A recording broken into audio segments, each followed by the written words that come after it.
הסולטן מגיע! אוי לא, לא כתבתי את כל הפרחים. עבד!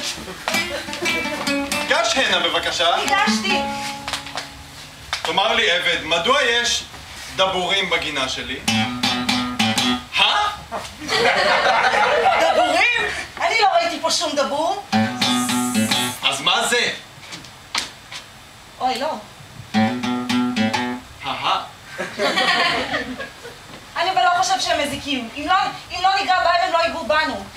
אדוני, אני מתנצל, אבל אני חייב להמשיך לקטוף את שאר הפרחים. תסלח לי בבקשה. בוא הנה, עבד! כן. שמע לי, אתה תפסיק עם הקונצים שלך בממלכה שלי. תשאיר את זה.